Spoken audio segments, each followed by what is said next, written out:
माननीय माजी खासदार स्वाभिमानी शेतकरी संघटनेचे नेते राजू शेट्टी साहेब, समाजसेवक सन्माननीय बाबाजी आढाव, मोरेताई आणि भारत शिंदेताई, प्राध्यापक एस वी जाधव, राहुल पोकळेजी आदी मान्यवर, सुभाष मोरे, वारे, ॲडव्होकेट राजेंद्र कोरडे सर, गेले 20 दिवस भारतामध्ये शेतकऱ्यांच्या विरोधी जे कायदे केलेले आहेत त्या कायद्याच्या विरोधात संपूर्ण भारतातून आवाज उठवला जातोय आणि प्रचंड असा एक संघर्ष उभा राहिलेला आहे। एक हक्क, एक न्यायासाठी हा संघर्ष चालू आहे आणि म्हणूनच आजची ही जी पत्रकार बोलवलेली आहे या माध्यमातून सर्वसामान्य लोकांच्या पर्यंत जे 3 अध्यादेश निघालेले आहेत त्याच्या बाबतीत सर्वांना जागृती व्हावी, माहिती व्हावी आणि दिल्लीमध्ये खऱ्या अर्थानं कशा पद्धतीने अत्याचार चालू आहे शेतकरी बांधवांच्या वरती, कशा पद्धतीने त्या ठिकाणी दिल्लीत जाण्यासाठी रोखले जाते हे प्रत्यक्ष ह्या सर्व मंडळींनी तिथला अनुभव घेतलेला आहे, पाहिलेला आहे, अनुभवलेला आहे आणि म्हणूनच तो आपल्या समोर त्या काही गोष्टी मांडणार आहे आणि यासाठी आपण सर्वजण आलात त्याबद्दल मी स्वाभिमानी शेतकरी संघटनेच्या वतीनं आपल्या सर्वांचं मनापासून स्वागत करतो आणि माननीय साहेबांना मी विनंती करतो की आपण पुढील पत्रकार बंधूंना संबोधित करावं। धन्यवाद।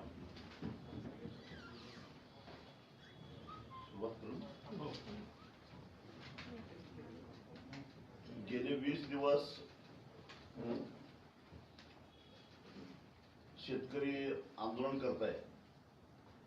ज्या कायद्यांची कधी शेतकऱ्यांनी मागणीच केलेली नव्हती ते कायदे शेतकऱ्यांचं नाव घेऊन केवळ शेतकऱ्यांच्यासाठी म्हणून आम्ही हे कायदे आणलेत असं भासवून सरकारनं त्यांच्यावर लादलेले आहेत आणि आम्ही मागणीच केलेली नाही, त्यामुळे ते कायदे आम्हाला नकोत, ते विनाशर्त मागे घ्या आणि आमची अनेक वर्षापासूनची जी मागणी आहे ती मागणी म्हणजे जो हमीभाव सरकार जाहीर करतं त्यातल्या फक्त 6% पिकांना हमीभाव प्रत्यक्षात मिळतो कारण ती सरकारी खरेदी असते, पण उर्वरित 94% लोकांना हमीभाव मिळत नाही आणि म्हणून हमीभाव कायद्यानं बंधनकारक करावं। ज्या पद्धतीनं ऊसाची FRP ही 14 दिवसाच्या आत जर संबंधित शेतकऱ्याला मिळाली नाही तर ऊस घेणाऱ्या साखर कारखान्यावर, मग तो खाजगी असो किंवा सहकारी असो की सरकारी असो, कारवाई होते। त्याला सरकारी थकबाकीदार समजून लिलावात काढलं जातं आणि लिलावातून आलेल्या पैशातून शेतकऱ्याचे पैसे भागवले जातात। तशाच पद्धतीचा कायदा अन्य 23 पिकांना सुद्धा ज्या पिकाचा हमीभाव सरकार जाहीर करतं त्या पिकाला सुद्धा लागू करावा आणि बाजारामध्ये कुणालाही हमीभावापेक्षा कमी किमतीमध्ये शेतीमाल खरेदी करता येऊ नये अशी सक्ती करावी, अशी शेतकऱ्यांची मागणी आहे। याच्यामध्ये शेतकऱ्यांनी काही चंद्र सूर्य तारे मागितले नाहीत। एक तुम्ही आमच्या नावानं आम्हाला नको असलेली विधेयकं आमच्यावर लादली ती मागे घ्या आणि खऱ्या अर्थानं आम्हाला मदत करायची असेल तर या पद्धतीनं आम्हाला हमीभावाचं तरी संरक्षण द्या। स्वामीनाथनच्या शिफारशीनुसार मिळणारे हमीभाव हा भाग वेगळा, पण जो काही तुम्ही मोडका तोडका देताय तोही आम्हाला मिळत नाही ही त्याच्या पाठीमागची भूमिका आहे। आणि हे आंदोलन केवळ पंजाब, हरियाणा, उत्तराखंड किंवा राजस्थानच्या शेतकऱ्यांचं नाही, तर हे आंदोलन संपूर्ण देशातल्या शेतकऱ्यांचं आहे। हे 26 नोव्हेंबरला आम्ही जिल्हाधिकारी कार्यालयावर निदर्शनं करून दाखवलं, त्यामुळे देशभरामध्ये निदर्शनं झाली। त्याचबरोबर 8 डिसेंबरला आम्ही भारत बंद पुकारला आणि त्याला मिळालेल्या प्रतिसादावरून दिसून येते खरं तर स्वातंत्र्यानंतर पहिल्यांदा असं घडलं आतापर्यंत भारत बंद अनेकांनी पुकारला, विशेषतः विरोधी पक्ष नेहमी पुकारत असतो. वेगवेगळ्या मुद्द्यावर भारत बंद झाला, पण इतिहासात पहिल्यांदाच शेतकऱ्यांनी भारत बंद पुकारला आणि तो यशस्वी झालेला. यापूर्वी व्यापक अशी शेतकरी आंदोलन महेंद्रसिंग टिकेत आणि शरद जोशी यांनी एकत्रित येऊन तसा राष्ट्रीय स्तरावर एकत्रित येण्याचा प्रयत्न केला होता. दुर्दैवाने तो फसला. त्याच्यानंतर असा प्रयत्न झाला होता. देशभरातल्या सगळ्या शेतकरी संघटना एकत्रित येऊन आज ही लढाई आम्ही लढतोय. परंतु ही लढाई लढत असताना हे केवळ पंजाब हरियाणाच्या शेतकऱ्यांचं आंदोलन आहे, त्याच्यामध्ये सगळ्या संघटना नाहीत. त्याच्यामध्ये अनेक संघटना या विधेयकाला पाठिंबा देतात असं सांगितलं जातं. काही लोक कृषी मंत्र्यांना भेटतात, काही लोक पंतप्रधानांना भेटतात, पण प्रत्यक्षामध्ये हे शेतकऱ्यांच्यासाठी किती कार्यरत आहेत आणि कागदावरच्या ह्या संघटना किती आहेत हा एक संशोधनाचा विषय आहे. आणि एवढा पाठिंबा आहे तर माझा सरकारला सवाल आहे की भारतीय जनता पक्षाच्या म्हणून 2 संघटना आहेत शेतकऱ्यांच्या मध्ये काम करणाऱ्या, एक भारतीय किसान संघ आणि दुसरा स्वदेशी जागरण मंच. ते कुठं आहे? ते समर्थन करायला पुढे येत नाहीत. तुमच्या हक्काच्या संघटना पुढे येत नाहीत. आणि मग कशाला असल्या फुटकळ संघटना पुढे आणून शेतकरी नेत्यांच्यामध्ये एकजूट नाही, त्यांच्यामध्ये दुरावा निर्माण झालेला आहे. असली स्टंटबाजी करायचं काही कारण नाही. आणि मला असं वाटलं, मी 5 दिवस दिल्लीमध्ये होतो.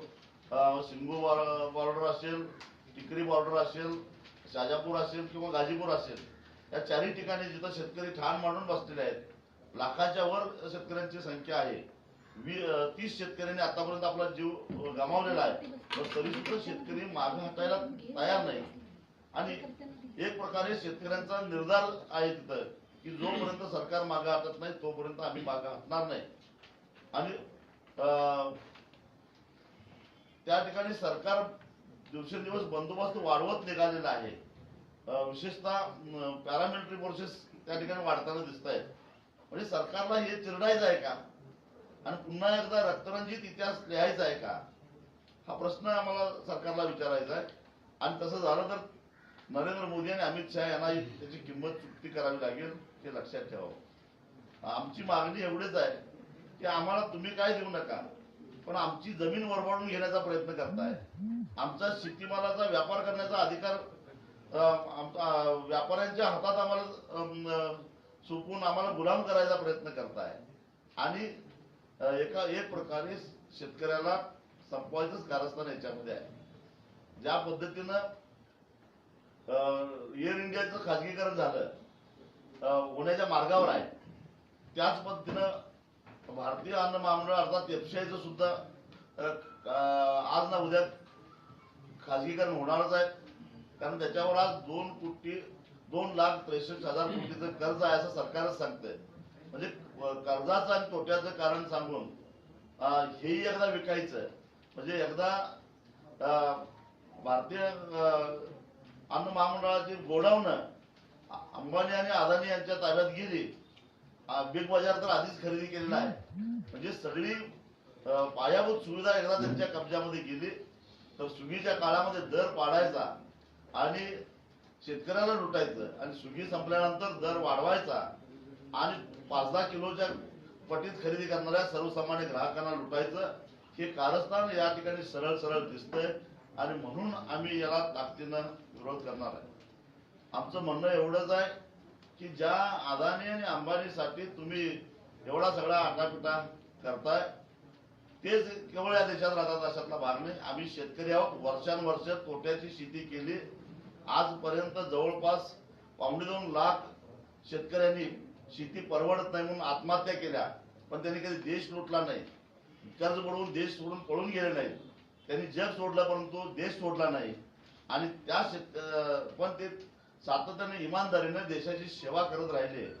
आज त्याच आंदोलन करणाऱ्या शेतकऱ्यांना आज अर्धसैनिक बल किंवा मिलिटरीमध्ये किंवा पोलिसांमध्ये असणारे शेतकऱ्यांचीच पोरं आणून त्यांचं आंदोलन तुम्ही जर चिरडणार असाल तर कदाचित ही दोघं एक सुद्धा कधी होतील हे सरकारला कळणार नाही. हे लक्षात ठेवावं. आणि मग अशा परिस्थितीमध्ये तुम्ही एवढं करत असाल तर आम्ही आता ठरवलेलं आहे. एक गोष्ट म्हणजे 20 तारखेला संपूर्ण महाराष्ट्रभर संध्याकाळी जे 30 लोक या आंदोलनामध्ये म्हणजे 26 नोव्हेंबर पासून आज अखेर वेगवेगळ्या कारणामुळे म्हणजे अपघातामुळे असतील पण हे आंदोलनाशी संबंधित असणारे हे जे 30 लोक मृत्यू पावलेले आहेत ते खऱ्या अर्थानं आंदोलन करत असतानाच त्यांचा मृत्यू झालेला आहे. काही थंडीनं गारठून मृत्यू झालेला आहे. तर त्यांना श्रद्धांजली म्हणून गावागावामध्ये मेणबत्त्या पेटवून त्यांना सामूहिकरित्या श्रद्धांजलीचा कार्यक्रम 20 डिसेंबरला केला जाणार आहे. आणि त्या ठिकाणी एक शपथ आम्ही घेणार आहोत की तुझं बलिदान आम्ही व्यर्थ जाऊन देणार नाही आणि राहिलेलं काम आम्ही सगळेजण लढून खऱ्या अर्थानं आज आपल्या जमिनीवर जे गंडांतर आलेलं आहे, आपल्या शेती व्यवसायावर जे गंडांतर आलेलं आहे, आपल्या स्वातंत्र्यावर जे गंडांतर आलेलं आहे ते आम्ही हुसकावून लावू अशा अर्थाची ती शपथ आम्ही गावागावामध्ये घेणार आहोत. आणि त्याचबरोबर ज्या उद्योगपतींच्यासाठी हे सगळं चाललेलं आहे त्यांच्यालाच आता आम्ही जाब विचारणार आहोत, त्यांच्याकडेच कैफियत घेऊन जाणार आहोत. विशेषतः याच्यातला सगळ्यात मोठा कोण असेल तर ते मुकेश अंबानी आणि त्यांची भूक वाढलेली आहे, भयानक भूक वाढलेली आहे. खरं तर त्याने आता एवढं जगातल्या 5 श्रीमंतांपैकी एक श्रीमंत असताना खरं तर समाधानी असायला पाहिजे होतं. परंतु त्यांना अजूनही लालच आहे, अजूनही त्यांना शेतकऱ्यांच्या जमिनी घ्यायच्या आहेत, अजूनही त्यांना शेतकऱ्यांचं अन्नधान्य लुटायचं आहे. बाबारे तुझी भूक तरी किती आहे, अजून तुला काय पाहिजे झालंय, अजून आम्ही 1.5-2 लाख लोक आमची मेली तरी आम्ही कधी अशा पद्धतीनं काय दुसऱ्याची लुटालुटी केली नाही. आणि तुझी भूक नेमकी आहे तरी किती, आणि किमान सगळा देश लुटलास, किमान आमचा तरी पिच्छा सोड, आमच्या मागे लागू नकोस अशी कैफियत घेऊन आम्ही एक निवेदन घेऊन आम्ही आज 22 तारखेला उपनगरीय जिल्हाधिकारी कार्यालय मुंबई येथून रिलायन्स भवन जे आहे बीकेसी मध्ये त्या कार्यालयावर मोर्चा काढणार आहोत. त्याच्यामध्ये स्वाभिमानी शेतकरी संघटना, लोकसंघर्ष मोर्चा आहे, शेका पक्ष आहे, प्रहार बच्चू कडू सुद्धा याच्यामध्ये प्रहार आहे, त्याच्यानंतर बाबा आहेत त्यांचं हमाल पंचायत आहे. आम्ही सगळ्यांनी मिळून आणि त्याच्याही पलीकडे जाऊन ज्यांना आज थंडीत कुडकुडणाऱ्या शेतकऱ्यांची बाजू बरोबर आहे, त्यांना न्याय मिळाला पाहिजे आणि खऱ्या अर्थानं ते न्याय हक्कासाठी संघर्ष करतायत. आणि तो शेतकरी एकटा नाही, कारण लहान मुलं, बायका, वयस्कर माणसं घेऊन ते तिथं बसलेले आहेत. तर त्यांचं बरोबर आहे असं वाटतं. अशा लोकशाहीवर प्रेम करणाऱ्या आणि ज्यांची सहृदयता अजून शिल्लक आहे अशा लोकांनी या मोर्चामध्ये यावं. खऱ्या अर्थानं हा या जिवंत लोकशाही मानणाऱ्या या देशातल्या सर्वसामान्य लोकांचा हा मुंबईतला मोर्चा असेल. आणि एवढंच आम्ही विचारणार की अंबानी साहेब तुमची भूक अजून किती आहे आणि अजून तुम्हाला काय पाहिजे, एकदाच काय ते सांगा. परंतु आमचा पिच्छा सोडा, आम्हाला सुखानं जगू द्या, सुखानं शेती करून द्या. आम्ही आमच्या शिवारामध्ये सुखी आहोत. आमच्या अन्नात विष का घालवता, माती का घालवता, एवढंच विचारायला आम्ही त्यांच्या कार्यालयावर जाणार आहोत. आणि त्या ठिकाणी महाराष्ट्राच्या कानाकोपऱ्यातून मोठ्या संख्येनं शेतकरी, शेतमजूर, कष्टकरी हे येतील. तुम्हाला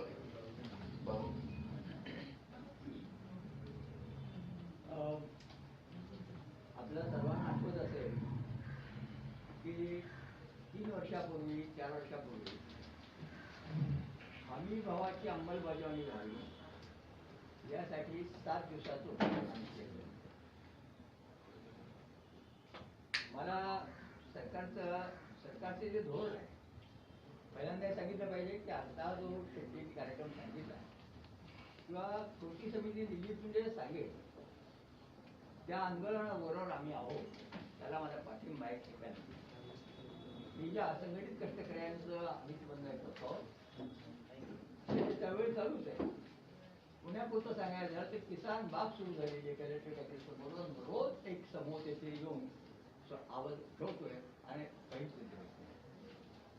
माझं वय लक्षात तुम्ही तुम्हाला एवढं सांगेल की स्वातंत्र्योत्तर काळात मला पहिला दिसून असा दिसतोय की ज्या वेळेला शेतकऱ्यांच्या मागे शहरी मंडळी उभी आहे आणि ती कृती करून उभी राहिली.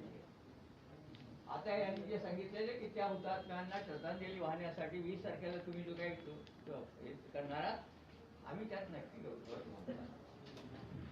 परंतु शहरी मंडळी आली ती नुसती काही आली असे नव्हे.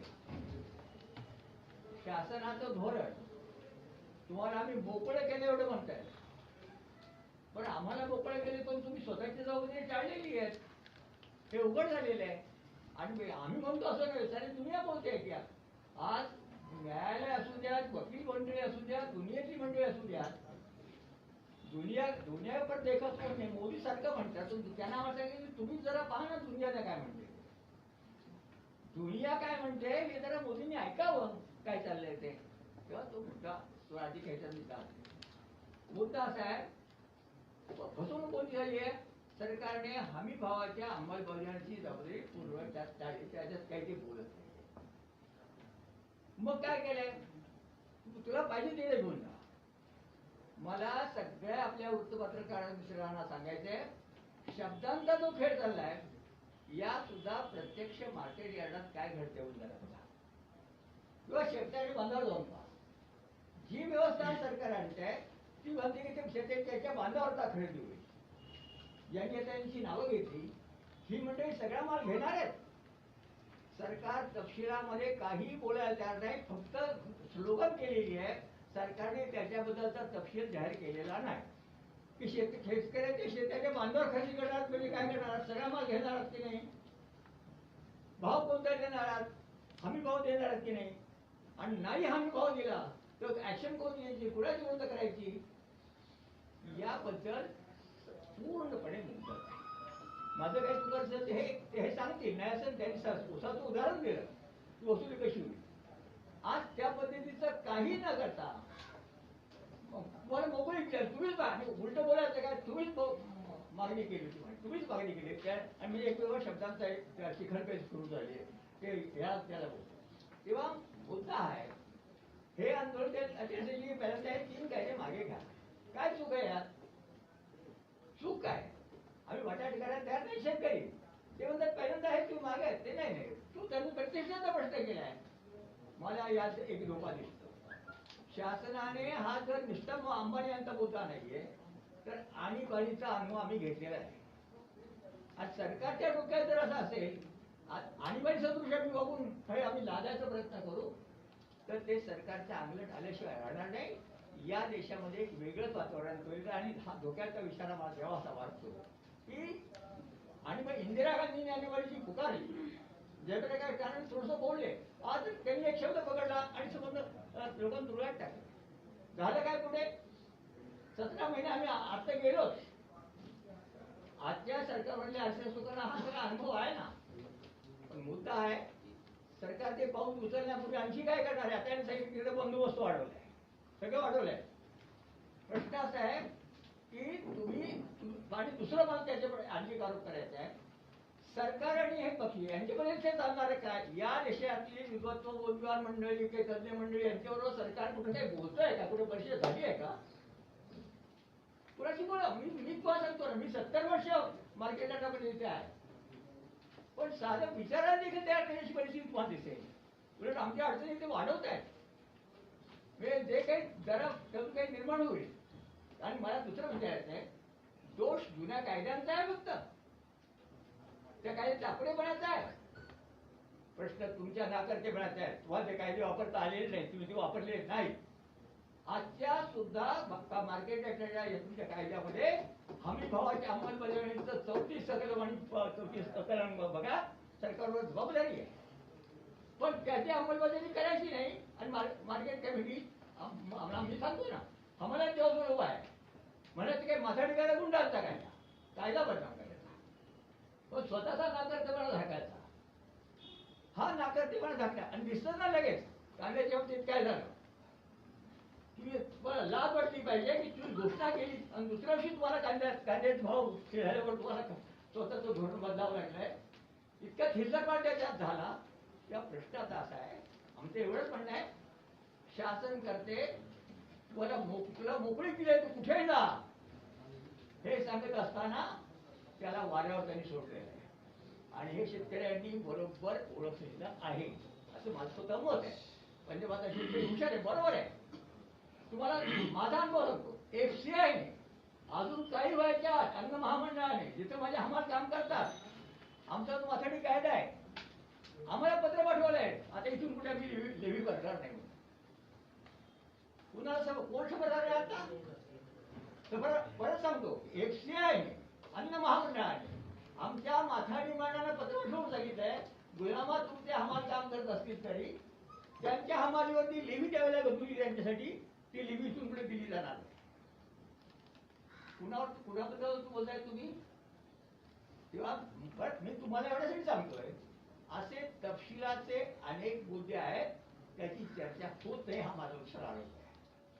का नेमका घडलंय, का का का काय घडेल सांगा एकमेकांना. शरद पवार काय बोलले, हे काय बोलले, त्यांनी त्यावेळेला काय लिहिलं, आता काय लिहिलं, तुम्हीच मागणी केली यांनी म्हणणं, म्हणजे हा जो गैरपडूपणा चाललाय हा पहिल्यांदा थांबवा. तुम्हाला प्रश्न सोडवायचा असेल तर तुमच्या या देशाची जी बाहेरची सगळी मंडळी आहेत त्याच्या बोला त्या दिल्लीमध्ये बसून बोला त्याला. आम्ही त्या बोला तयार असतो काय पाहण्याचे, पण त्यात कुणालाही त्यात पाणी वगैरे म्हणून काय ओपन चालली आहे आणि करमणूक करायची आहे, तर ही परिस्थिती चांगली नाही आहे. मला एवढंच वाटतं की आणीबाणी सदृश परिस्थिती निर्माण होऊ नये असं मला वाटतं. जालियनवालाचा अनुभव स्वतंत्र देशामध्ये येऊ नये असंही मला वाटतं, तळमळीने वाटतं. म्हणून या आंदोलनामध्ये सरकारचा माझा प्रयत्न आहे. धन्यवाद. तुम्ही ऐकून घेतला. दिल्लीच्या सीमेवरती 5ही ज्या रस्ते आहेत त्याच्यावरती लोक बसलेले आहेत. 15 राज्यांची लोक त्या दिल्लीच्या सीमेवरती बसलेली आहेत. त्याच्यामध्ये पंजाब आणि हरियाणाने नक्कीच नेतृत्व केलेलं आहे, पण 15 राज्यांची लोकही त्या 5 सीमेवरती बसलेले आहेत. हे आपण लक्षात घेतलं पाहिजे. सरकारने 5 वेळा आमच्या 42 जणांच्या शिष्टमंडळाबरोबर चर्चा केली आणि ती चर्चा करत असताना त्यांनी सांगितलं की कायद्यामध्ये तुम्हाला काय नकोय नेमकं सांगा. तर प्रत्येक कलमाचं उत्तर देत ह्या कलमाला हा आमचा विरोध आहे आणि याच्यामुळे शेतकरीच नव्हे तर मध्यमवर्ग आणि या देशामधला असंघटित मजूर हा पिढ्या जाणार आहे. आपण प्रत्येक कलमाने त्यांना सांगितलं आणि त्यामुळे त्यांनी दिलेलं उत्तर आम्हाला जे दिलंय ते पण आम्ही तुम्हाला आता लेखी दिलंय आणि आम्ही त्यांना काय उत्तर दिलं तेही दिलेलं आहे. त्यामुळे सरकारकडे आमच्या प्रश्नांना द्यायला उत्तर नसल्यामुळे काहीतरी तातून मातून त्यांनी त्याच्या लिखाणामध्ये जे प्रामुख्याने म्हटलं की हो, जर राज्याला वाटलं तर तो त्या संदर्भामध्ये एखाद्या कंपनीकडून कायदेशीर नोंदणी करून घेऊ शकेल. राज्याला वाटलं तर राज्य त्यांच्याकडून निधी वसूल करू शकेल. हे ज्या पद्धतीनं राज्याला वाटलं तर सांगतं, म्हणजे केंद्राने स्वतः कायदे करायचे, या देशामधली संघ प्रणाली जी आहे तिच्यावरती आक्रमण करायचं, या देशातल्या संसदीय लोकशाही प्रणालीवरती आक्रमण करायचं आणि मग शेतकऱ्यांचं आंदोलन सुरू असताना शेतकऱ्यांना काही न देता राज्यावरती जबाबदारी धरण्याचं जे कृत्य आहे ते अतिशय निषेधार्ह आहे. त्याचबरोबरीनं शेतकरी संघटनांबरोबर चर्चा थांबवल्यानंतर छोट्या मोठ्या संघटना ज्या NGO चालवतात, ज्यांचा कुठला आतापर्यंतच्या आंदोलनामध्ये भाग नाही, अशांना मुद्दामून बोलवून देशामध्ये बुद्धिभेद करण्याचं जे काम केंद्र सरकार करत आहे त्याचाही आम्ही निषेध करतो आहोत. आणि म्हणून कोरोनाच्या काळामध्ये दिल्लीच्या आजूबाजूला असणारे राज्य दिल्लीत लढतील आणि आम्ही त्या दिल्लीपासून दूर असणाऱ्या शेतकरी प्रश्नावरती लढणारे आणि मध्यमवर्गीय आणि ज्यांना शेतकरी प्रश्नाची जाण आहे असे सगळे एकत्र येत त्या राज्यामध्ये लढू. म्हणून 9 ऑगस्ट पासून हा लढा आमचा सुरू आहे आणि त्यामुळे आत्ता जो डेडलॉक या आलेला आहे याला जबाबदार केंद्र सरकार आहे, याला जबाबदार नरेंद्र मोदी आणि अमित शहा आहेत, ज्यांनी शेतकऱ्यांशी संसदीय पद्धतीनं चर्चा न करता आता हे आंदोलन फोडून काढण्यासाठीचं एक षडयंत्र किंवा या आंदोलनावरती बळाचा वापर करण्याचा जो प्रयत्न ते करत आहेत त्याचा आम्ही इथे बसणारे सर्व संघटना आणि महाराष्ट्रामधल्या सर्व संघटना तीव्र निषेध करतो आहोत. आणि आम्हाला याची कल्पना आहे की दिल्लीच्या सिंगू बॉर्डरवरती एक घोषणा दिली जाते, हम दो हमारे दो. हम दो म्हणजे अंबानी अडानी हम दो और हमारे दो म्हणजे अमित शहा आणि नरेंद्र मोदी. ही जी घोषणा दिली जाते हे आम्हाला लक्षात आलंय आणि म्हणून महाराष्ट्रामधल्या शेतकरी संघटना मुंबईमध्ये अदानींना अंबानींना पकडणार आणि त्यांना प्रश्न विचारणार की नरेंद्र मोदी आणि अमित शहाना तुम्ही ज्या पद्धतीनं तुमच्या पद्धतीनं चालवू बघतात आणि ज्या पद्धतीनं या देशामधल्या शेतकऱ्याच्या शेतीवरती शेतमजुराच्या कमाईवरती गदा आणण्याचा प्रयत्न करतात ते तो आम्ही खपवून घेणार नाहीत. तुम्ही एफसी वरती म्हणजे फूड कॉर्पोरेशन वरती कर्जाचा डोंगर चढवतात आणि दुसऱ्या बाजूला फूड कॉर्पोरेशनने सरकारी खरेदी रद्द करावी आणि शांताकुमार रिपोर्ट प्रमाणे या देशामधली पीडीएस सिस्टीम रेशन व्यवस्था रद्द व्हावी हा जे षडयंत्र आहे याच्यामध्ये शेतकरी बदलला जाणार आहे. त्याच पद्धतीनं असंघटित मजूरही बढवला जाणार आहे.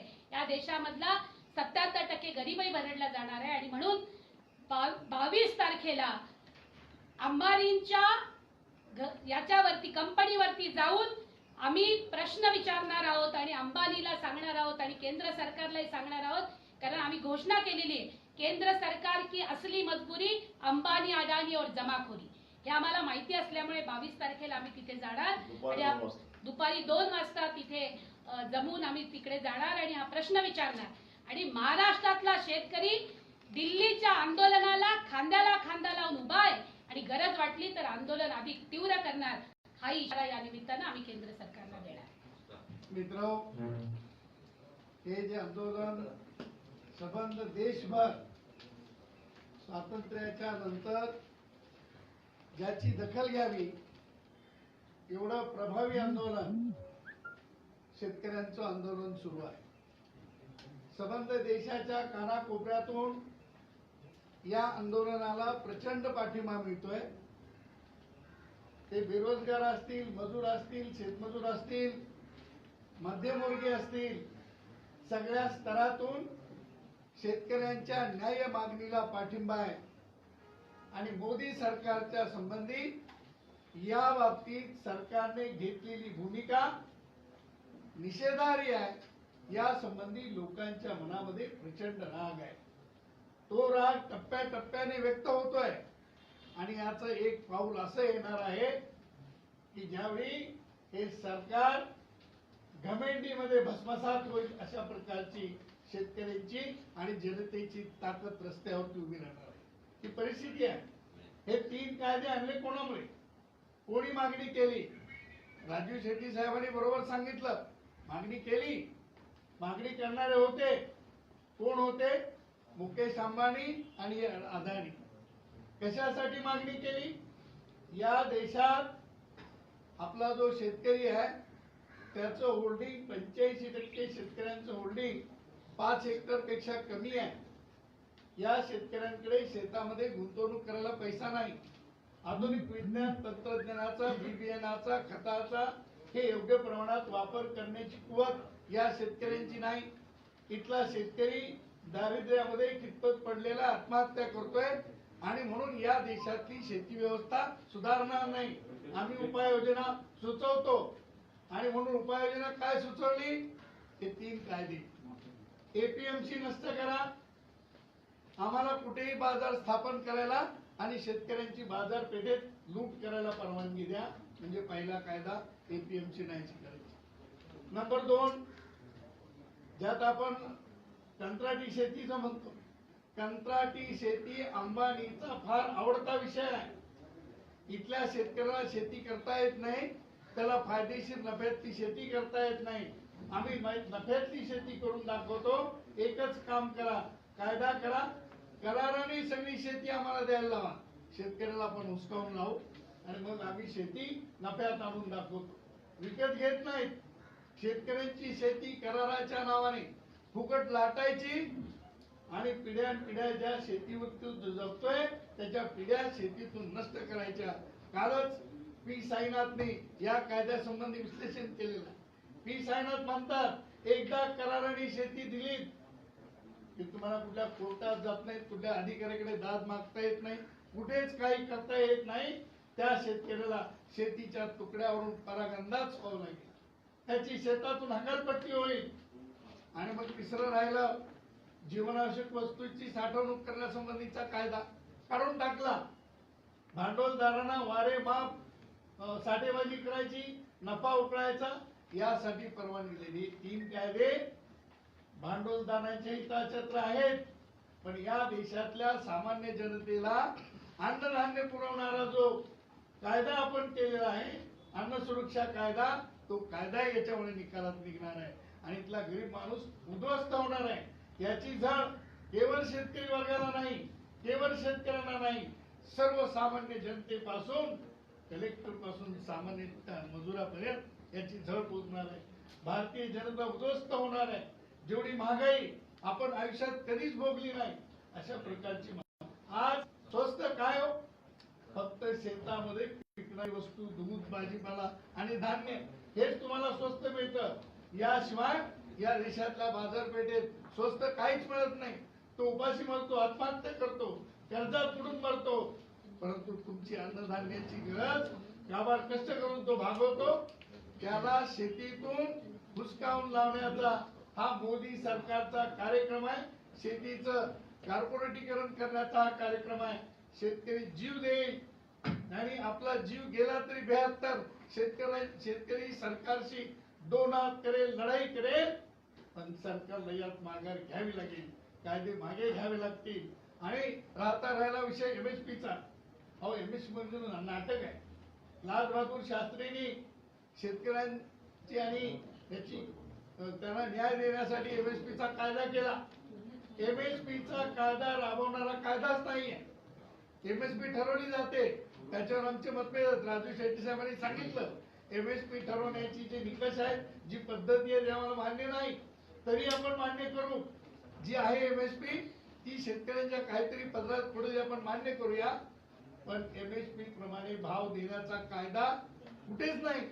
आम्ही सांगतो MSP ठरवता, मग MSP प्रमाणे त्याला भाव देण्याचं कायदेशीर बंधन घाला। राजू शेट्टी साहेबांनी सांगितलं एका पत्रकार परिषदेत, ठीक आहे आम्ही सगळं आंदोलन मागे घेतो, एकच काम करा, MSP प्रमाणे भाव देण्याचं कायदेशीर तरतूद तुम्ही करून टाका, आम्ही मागे घेतो। नाही करत। आणि म्हणून मित्रांनो, ही लढाई फार दूरची आहे, लांबचा लढा आहे, तो लढा यशस्वी होणारच आहे। आपण सगळ्यांनी या लढ्याला सर्व स्तरातून पाठिंबा देण्याची गरज आहे, एवढीच विनंती करतो। उद्यापासून प्रकाश आंबेडकर जे आहे ते जिल्ह्यात तालुक्यात आंदोलन करताय। शेतकरी आंदोलनाला त्यांचा पाठिंबा आहे। या आंदोलनामध्ये शेतकरी संघटनांनी सहभागी व्हावं असं त्यांचं म्हणणं आहे। त्या आंदोलनामध्ये तुम्ही सहभागी होणार नाही, ते आंदोलन करताय ते आता आम्हाला तुमच्याकडूनच कळतंय, म्हणजे अशा प्रकारचा काही विरोध राहिलेला नाही। पण आमची भूमिका अशी आहे, दिल्लीत आंदोलनाला बसणाऱ्या शेतकऱ्यांच्यासाठी जे कोणी आंदोलन करतील त्यांना आमचा पाठिंबाच आहे आणि आम्ही सगळे मिळून त्या शेतकऱ्यांच्या मागे आहोत आणि ते शेतकरी एकटे पडणार नाही त्याची खात्री घेऊ। जे काही मतभेद वैचारिक असतील ते नंतर बघू, परंतु आज ही स्थिती आहे की दिल्लीतलं आंदोलन यशस्वी व्हायला पाहिजे, कारण ते एक ऐतिहासिक आहे आणि ते आंदोलन यशस्वी झालंच पाहिजे। यासाठी समाजातल्या सगळ्या घटकांनी, शेतकरी, बिगर शेतकरी, सगळ्या घटकांनी हे खऱ्या अर्थानं जन आंदोलन आहे। आणि उद्याचं जे 22 तारखेचा जो मोर्चा आहे त्या मोर्चाचं नेतृत्व मी स्वतः असणार आहे, भाई जयंत पाटील असणार आहेत, बच्चू कडू असणार आहेत, आम्ही करणार आहे। सगळ्यांनी त्याच्यामध्ये सहभागी व्हावं। प्रकाश आंबेडकरांनी सुद्धा मुंबईच्या मोर्चाला यावं आमची त्यांना विनंती आहे, कारण शेतकऱ्यांना आम्हाला त्याच्यावर जो अन्याय होतोय, 30 शेतकरी बळी गेले तरी ते मागे हटायला तयार नाहीत। अशा वेळी शेतकऱ्यांच्या मागे सगळ्यांनी राहिलं पाहिजे अशी आमची भूमिका आहे। दुसरं असं की ते असं म्हणाले की महाविकास आघाडी सरकार जे आहे ते शाब्दिक पाठिंबा देत आहे, मात्र कृतीतून पाठिंबा होत नाहीये, त्यासाठी त्यांनी पुढे यावं। तुम्ही कसं बघता या सरकारकडे? आता एकदा पाठिंबा द्यायचा आहे म्हटल्यानंतर आंबेडकरांनी पाठिंबाच द्यावा, बाकीचं कशाला काढायचं? नाही, सरकारच्या भूमिकेबद्दल ते म्हणतात। बघा, सरकारनं, महाविकास आघाडी सरकारनं आमच्या सगळ्यांच्या आग्रहाखातर या तिन्ही कायद्याची अंमलबजावणी महाराष्ट्रामध्ये होणार नाही यासाठी स्थगिती दिलेली आहे। तर सरकार नुसतंच पाठिंबा द्यायचं तर स्थगिती द्यायचं काय कारण नव्हतं ना। काल आमच्या संघटनांकडून विधानभवनात चर्चा झाली तशी, आणि ड्राफ्ट पण मागवून विधानसभेच्या अध्यक्षांनी पंतप्रधानांना पत्र लिहिलंय, अगदी प्रोटोकॉल सोडून पत्र लिहिलेलं आहे, हेही लक्षात घेतलं पाहिजे। सुप्रीम कोर्टात आज सुनावणी झाली, एक पिटिशन ज्या होत्या सगळ्या पिटिशनवर सुप्रीम कोर्टाने असं सांगितलं की हा लवकरच राष्ट्रीय मुद्दा होणार आहे आणि सरकारकडून सरकारच्या बातचीतमधून हा प्रश्न सुटेल असं वाटत नाहीये। तर केंद्र म्हणजे सुप्रीम कोर्टने स्वतः सांगितलं की कमिटी आम्ही बनवू इच्छितो याच्यावर। हस्तक्षेप केल्या का सुप्रीम कोर्टाने या सगळ्या आंदोलनामध्ये पहिल्यांदा? आणि स्वतः कमिटी बनवून हा प्रश्न- सुप्रीम कोर्टाला याचा अर्थ शेतकऱ्यांच्या मागण्या ह्या अतिशय रास्त आहेत आणि त्या चुकीच्या नाहीत हे सुप्रीम कोर्टाला पटलेलं आहे. तेव्हा आता सरकारने एक काम करावं, किमान सुप्रीम कोर्टाच्या या मताचा आदर ठेवून पहिल्यांदा या 3 कायदे मागे घ्यावेत आणि पुन्हा नव्यानं चर्चा करावीत आणि हमीभावाच्या कायद्याची अंमलबजावणी करावी. आणि अजून एक त्याला जोडायचं आहे की प्रस्तावित जे बिजली बिल आहे, वीज बिल आहे विधेयक, ते प्रस्तावित आहे पण तेही तितकंच हार्मफुल आहे, तितकंच धोका आहे तो शेतकऱ्यांच्या बरोबर. त्यामुळे ते पण संसदेच्या पटलावरती आणू नये, ते नव्यानं दुरुस्त केलं जावं आणि मगच आणावं, ही पण मागणी आमची आहे. नाही, शेट्टी साहेब, सुप्रीम कोर्टाने सांगितलं की शेतकऱ्याचं एक पॅनल असो हे सगळ्या ह्याच्यात, त्यात तुम्ही जाणार का शेतकरी नेते म्हणून? खरं तर याच्यामध्ये सुप्रीम कोर्टानं काय सांगितलंय मग अजून निकाल ऐकलेला नाही, आता तुमच्याकडून माहिती मिळते. पण जर सुप्रीम कोर्टाची अपेक्षा असेल आणि तसा आदेश असेल तर मी सुद्धा जाईल आणि त्या ठिकाणी ठामपणानं शेतकऱ्यांची बाजू मांडेल. आता राज्यातल्या संघटनेकडे येऊया. कालच अजित नवलेंनी इथं पीसी घेतली, आज तुम्ही घेताय. राज्यातल्या संघटना एकत्र का येत नाही? आहेत, एकत्रच आहेत ते.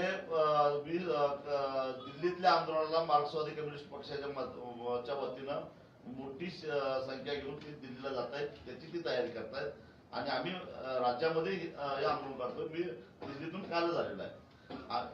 राज्यातल्या सगळ्या संघटनांच्या मध्ये अतिशय चांगला समन्वय आहे. म्हणूनच मगाशी म्हटलं की आंबेडकर साहेब जर काही आंदोलन करत असतील तर ती सुद्धा स्वागतच आहे, स्वागतार्ह गोष्ट आहे. अजून कुणाला करायचं असेल तर करावं. अजून भारतीय किसान संघ आणि स्वदेशी जागरण मंच असेल तर त्यांनी करावं. त्यांनी पंतप्रधानांच्या घरासमोर धरणं धरावं, आमचं काही हरकत नाही. इथे पुण्यात अभ्यंकर आम्ही एकत्रच करतो. सगळे आंदोलन तुम्ही सगळे पाहतात ना पुण्यातली म्हणजे. नाही, मग आज जर एकत्र पीसी घेतली असती तर ते ही आजची पीसी आमची ही अचानक ठरलेली आहे. कारण मी काल दिल्लीहून आलो, येता येताच आमची चर्चा झाली. बच्चू कडूंच्या बरोबर बोलणं झालं. बच्चू कडूंना खरं तर काल घ्यायची होती पण काल मला शक्य झालं नाही, त्यामुळे मी आज घेतली. ही पण खूबसूरती आहे ना आंदोलनांची. अनेक प्रकारचे फॉर्म वापरून आणि अनेक प्रकारच्या संघटना त्याच्यामध्ये लढतायत, हे पण महत्वाचं एक लक्षात आहे. घ्या की मागण्यांच्या मध्ये कुणाचंही दुमत नाही. 3 कायदे मागे घेतले पाहिजेत, एकमत आहे सगळ्यांचं. विजेचं बिल मागे घ्या, याच्यात एकमत आहे आणि हमीभावाचा कायदा करा, याच्यात एकमत आहे. काम करण्याची पद्धत वेगळी असेल तर फरक पण काय पडणार? मतं जरी वेगवेगळी असली तरी नेते मात्र पत्रकार परिषदा वेगवेगळ्या ठिकाणी घेऊन भूमिका तीच मांडताय. तर या निमित्तानं सगळ्यांनी आता तुम्ही हा प्रश्न रावसाहेब दानवेंना नितीन गडकरींना विचारला का? एकटे पंतप्रधानच का बोलत नाहीत, एकटे अमित शहाच का बोलत नाहीत? सगळे मंत्री बोलत असतील तर आमच्या शेतकरी नेत्यापैकी प्रत्येकानं पत्रकार परिषद घेतली तर बिघडली काय? केंद्रीय ते मंत्र्यांचा 900 सभा घेणार आहेत. आम्हाला पण 9000 लोकांना बोलू दे, आमची तर तीच ताकद आहे. दुसरी काय? आता विनय सहस्त्रबुद्धेंनी आज एक लेख लिहिला, काय ऐकून घ्या. आंदोलन एकत्र एकत्रच आहे. हे विनय सहस्त्रबुद्धेने आज लेख लिहिला, मग ते मोदींनी विचार पाहिजे तू कशाला लेख लिहिला, आमचं बोलतो सगळं.